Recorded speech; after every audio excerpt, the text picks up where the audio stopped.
Hello and welcome to another All Nation Line video. This is another in our series that we talk about our tooling. And in the old catalog, you'll note here in the picture the Pullman PS-1 boxcar end. These came out when they started producing the 40-foot steel boxcars. And today I want to talk briefly about the tooling that is used to make this particular boxcar end.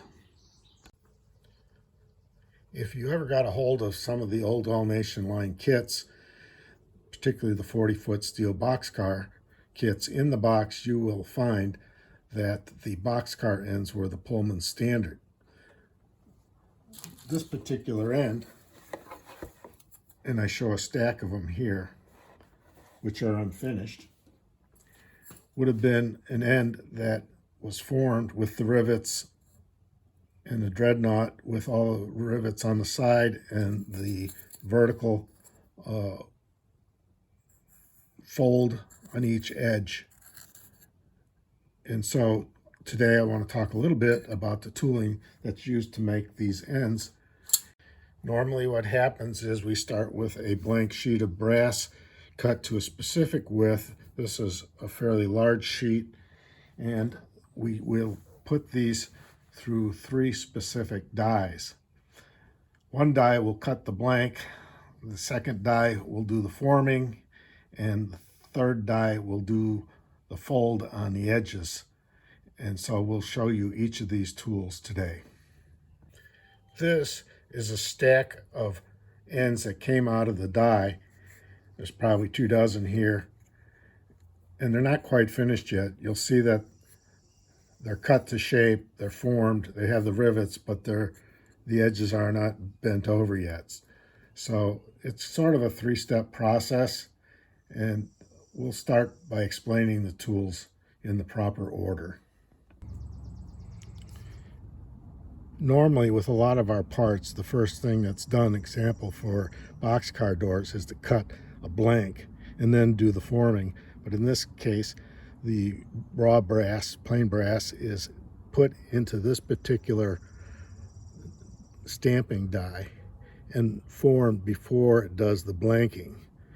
And so what happens is this hole here and this hole here are punched through by little pins here so that they align in the blanking die, and the blanking die will do all the trimming and give the right perimeter shape to the part.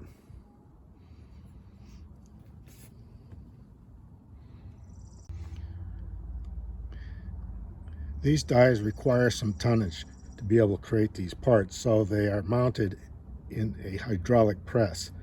This particular die, as you can see on the outline, gives the outline of the part. So this would be the blanking part of the die. There's a top half and there's a bottom. And these parts are machined and mounted to an upper die shoe, and the bottom is mounted to the lower die shoe. And then the brass is positioned with these points here,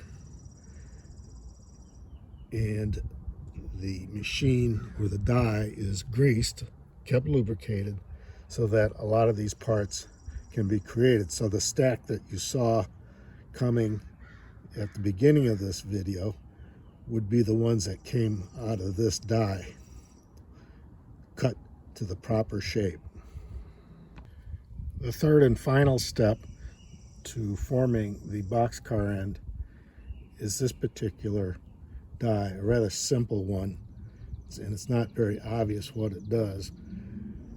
But once the boxcar end has been blanked, this particular part gets set right in here, and it's upside down. And of course this is mounted in a machine.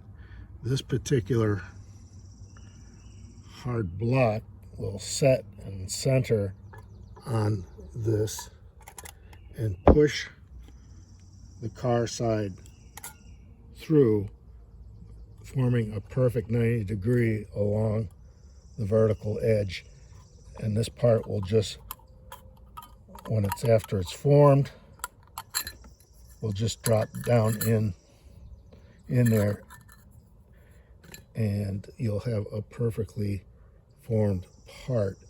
And you'll note that there's grooves to accommodate the rivets on the side of the car as it's pushed through.